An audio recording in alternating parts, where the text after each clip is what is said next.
сайн бацгаана хүмүүстээ. За энэ удаагийн хичээлийн маань сэдв халах уруул ба идэвхийг нэгсэх хичээл байгаа. За эхлээд бид бүхэн химийн уруулын төрлүүдээ мэдчих ёстой. За химийн уруулын 4 төрөл байдаг. За халах, нэгдэх, задрах, солилцох гэсэн уруулууд байдаг байна. За эндээс бид бүхэн одоо халах уруулын тухай илүү дэлгэрэнгүй судлах гэсэн үг ээ. За халах уруул маань АБ гэсэн бодистэй Д бодисыг нэмсэн тохиолдолд ямар уруул явагдах вэ? За энэ тохиолдолд АБ гэсэн бодис нь бол нийлмэл бодис ах хэвээр. Харин Д бодис нь дан бодис ах нь. За халах уруулд маань заавалжгүй нэг нийлмэл бодис, нэг дан бодис олцох нэ. Энэ нийлмэл бодис байгаа ионыг энэ Д бодис маань хална гэсэн үг. Тэгэхээр Д бодис маань эхний тохиолдолд бол Д бодис нь Б-тэй нэгдээд А бодисыг халж болох нэ. Эсвэл Д бодис нь А-тай нэгдээд Б бодисыг халж бас болно. Ийм хоёр янз халах уруул маань явагддаг байна. За жишээлбэл одоо Д бодис маань А-тай нэгдээд Б бодисыг бас халж болох нь шүүгдүүдээ. За халах уруул маань хэд хэдэн янзаар явагддаг. За эхлээд нэгт нь давснаас металлыг нь халж болох нь. За мөн хүчил ба уснаас ус төрөгчийг халах нь. За галлигийн агуулсан галли гэсэн давснаас галлигийг бас халах боломжтой байна. За эхний 3 халах уруул маань металлын идэвхийг нэмд үндэслэн явагт хэсгийг нь таамаглаад байгаа. За ингээд багш нь металлын идэвхийг нэг гэж юу гэсэн мэдээлэл өгөхийн тулд та бүхэнд нэг бичлэг үзүүлнэ. За энэ бичлэгээ үзчихэд хичээлээ цааш нь үргэлжлүүлье.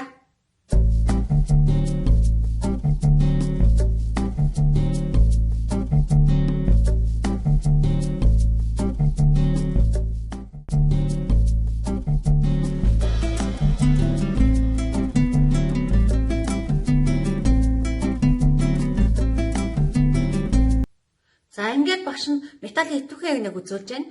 За энэхүү металлын идэвхийг нэг зохиохдоо тухайн металлын химийн уруулд орох чадварт үндэслэлсэн. Тэгэхээр тухайн элемент маань бусад бодистой уруулд авах нь амархан байх юм бол идэвх сайтай байна гэж ойлгож болно. За ингээд өмнө үзсэн бичлэг дээрээс үндэслэн металлын идэвхийг нэмээд хаашаага ихсэж буурч байгаа шалтгааныг нь олъё. За энэ бол металлуудын нэгдсэн он дараалал байгаа. За эндээс үзэх юм бол алт маань манай эртний өмнөх 6000 онд анх нэгдсэн хамгийн эртний металл ах нь. Харин калий, натрий, кальций, магний хөнгөн цаагсан металлууд маань 1807-оос 1825 онд нэгдсэн хожим хой нэгдсэн металлууд ах нь. За тэгвэл байгаль дээр металлууд маань химийн идэвх сайтай байх юм бол нэгдлийн байдалтай орших уу эсвэл дан байдалтай орших уу хүмүүстээ? Мэдээж нэгдлийн байдалтай оршино. Тийм учраас шүлтийн металлууд маань байгаль дээр өдөр нэгдлийн байдалтай тохиолддог учраас түүнийг дан байдалтай гаргаж авахын тулд нэлээд өндөр технологи шаардлагатай болсон байна.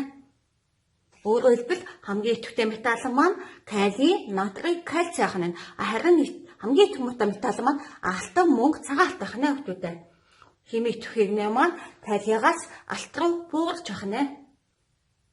За ингээд металлын идэвхийг нэг ашиглан халах уруулын төшлөглийг яаж зөв бичих вэ гэдэг багш нь хэлж өгч байна. За эхний сонгосон жишээ маань давснаас металлыг халах гэсэн ийм уруул байгаа. За энэ өгөгдсөн хоёр төшлөглөлийн аль нэг нь явагдах хэсгийг металлын идэвхийг нэг ашиглан таамаглаарай хүмүүстээ. За зөв таамаглал гаргахын тулд багш нь нэг зураг үзүүлье. За энэ зураг маань хүчтэй хүчгүйгээ ялах гэсэн зөөлөл нь халах уруул явагдахтай утга адилхан байдаг.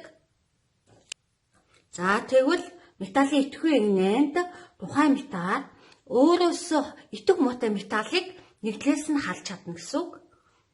За тэгвэл эхний төшлөл маань кальций, мөнгө гэсэн хоёр металл маань аль нь идэвхтэй металл вэ гэдгийг олъё.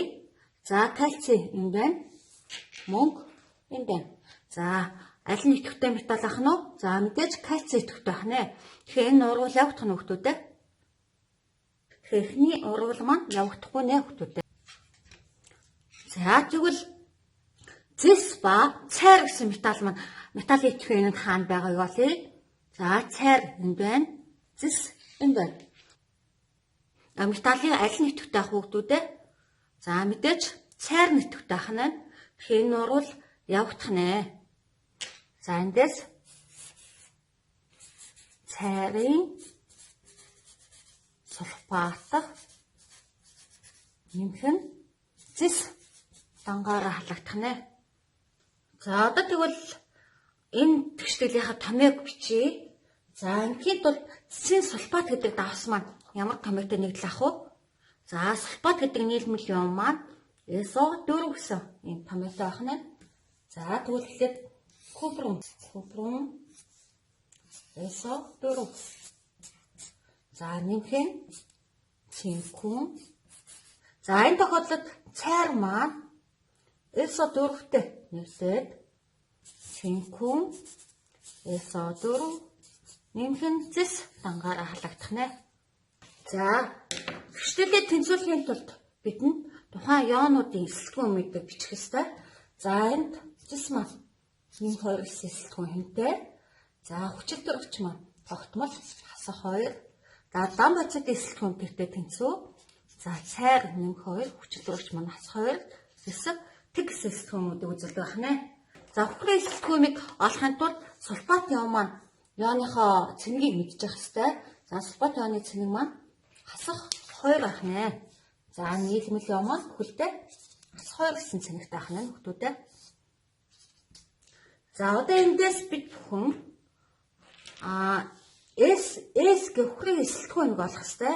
Тэгхийн тулд өмнө хүзсэн хичээлээ сэргээ сааны. За хүчилтөрөгчийн эсэлтгүүн хэм маань тухайн ионы атомаар нөхжүүлнэ хасах 2-ыг.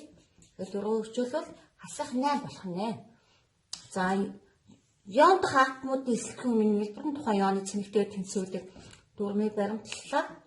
За тэгвэл энэ тохиолдолд хөхрийн эсэлтгүүн хэм маань нэмэх 6 байх нэ. Нэмэх 6 байх нь. За тэгвэл энд байгаа сульфат ион маань мөн адилхан утгатай байна. За одоо багш нь зисийн сульфат болон цайрын сульфатын байгууллагын томьёог харуулъя. За энэ хичээлийг бас бид нар өмнө үзсэн. За зисийн сульфат маань ийм байгууллагын томьёогтой байх нь. За тэгээ цайр нэмээд тэнцүү юу үлсэн бах нөхдүүдээ? Цайрын сульфат нэмэх нь зис дангаараа халагдсан байх нэ. За энэ байгууллагын томьёоноос энэ бол зисийн сульфат байгууллагын томьёог молекулын загварчлаа үзүүлсэн байна. За тэгшгэлт маань зис болон сульфат ионы цэнийг эсэлтгүүн ижлэхэн учраас тэгшгэл тэнцсэн байх нэ хүүхдүүдээ.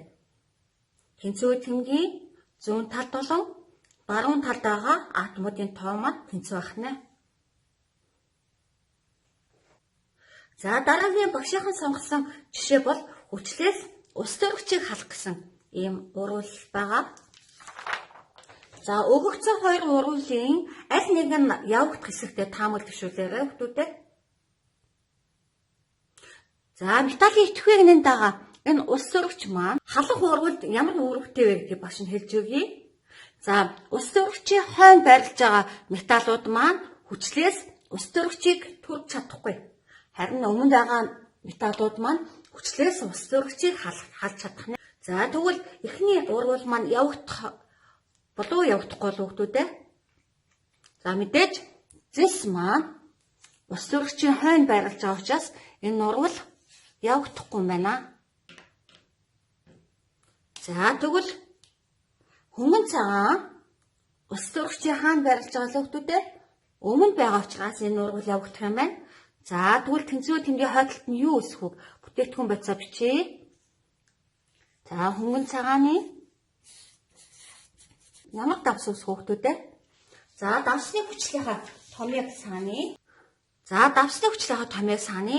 За давсны хүчил маань H хлор гэсэн юм томьёотой нэгдэл байх нь. Тэгвэл хөнгөн цагаан маань хлорид ионтой нэгдэнэ гэсэн үг. Тэгэхээр эндээс ямар давс өсөх хүүхдүүдээ? Хлорид. За нэмэх нь өсдөрөгч үүсгэнэ. За одоо энэ тэгштэйлийнхаа томьёог бичье. За хөнгөн цагааны химийн тэмдэг нь алюмино нэмэх. За давсны хүчил гэдэг маань H хлор гэсэн нэглэн. H хлор тэнцүү. За энэ халах урвал маань яаж явагдах вэ хүүхдүүдээ? За хөнгөн цагаан маань хүчил байгаа хлоридтэй нэгтгэх нь. Тэгвэл хөнгөн цагааны хлорид нэмэх нь ус төрөгч дангаараа үүсгэх нь. За ус төрөгч маань хий гэж бас тийш харсан сумтай. За эндээс тэнцүү тэмдэг хойно үүсэж байгаа нэгдлүүдэд маш сайн анхаарал шүүгдүүдээ. За ус төрөгчийн атом маань дан байдалтай молекул хэлбэр ойршдог учраас H2 гэж бичнэ. За хөнгөн цагааны маань эсэлтгүүн хэм нэмэх 3. Хлорид ион маань ионы маань эсэлтгүүн хэм гэдэг хүүхдүүдээ ионы цэнийг нь хасах 1 байх нь. За эсэлтгүүн хасах 1. За тэгвэл энэ тэгштэглээ тэнцвэрлэхийн тулд ионы цэнийг байрны цалид зөрүүлээд тавьж болно. За тэгвэл энэ хэд болох нь хүүхдүүдээ? За одоо багш нь энэ урвалын тэгштэглийг тэнцвүүлье. За энэ тэгштэглийг тэнцвүүлэхийн тулд бид бүхэн масс хадгалагдах хуулийг санах ёстой. За масс хадгалагдах хуулиас орвол урвалд орж байгаа FBC масс нь урвалаас үүсэн бүтээгдэхүүн бодисын масстай ямагт тэнцүү байдаг. За масс нь тэнцүү байна гэдэг маань тухайн бодисуудын маань атом молекулуудын тоон муу адил тэнцүү байхыг хэлж байгаа маа. За ингээд багш нь тэгштэглийг тэнцвүүлэхдээ атом молекулын загварчлалд ашиглан тэнцвүүлнэ. За эхлээд бид бүхэн хөнгөн цагааны атомыг бичлээ. Нэг ширхэг хөнгөн цагааны атомтай давсны хүчлийн 1 молекул харилцсан үлчиж хөнгөн цагааны хлорид ус төрөгчийн 1 молекул үүсжээ. За эндээс үзэх юм бол хөнгөн цагааны хлоридд маань нийтдээ 3 ширхэг хлорид ион байна. Тэгэхээр давсны хүчлэлд маань 1 ширхэг хлорид ион байгаа учраас хлорид ион маань тэнцээгүй байна. За одоо багш нь тэгштэглээ тэнцвүүлэхийн тулд хөнгөн цагааны хлоридынхаа молекулыг 2 дахин хэсэгчээ. За энэ тохиолдолд хлорид ион маань нийтдээ хэдэн ширхэг болсон бах нь? 6 ширхэг болсон байна. За тэгвэл их бодисд байгаа давсны хүчлийн молекул байгаа хлорид ион маань анх 1 байсан юм бол үүнийг бид бүхэн 6 болгож ихсэх ёстой байна. За ингээд нийтдээ 6 ширхэг хлорид ион маань хлорид ион маань тэнцвчлээ. Одоо ус төрөгчийн атомыг тэнцвүүлье. За их бодисд маань ус төрөгчийн атом маань ион маань нийтдээ 6 ширхэг байгаа учраас одоо бүтээгдэхүүн бодисд байгаа атом маань төд болох ёстой.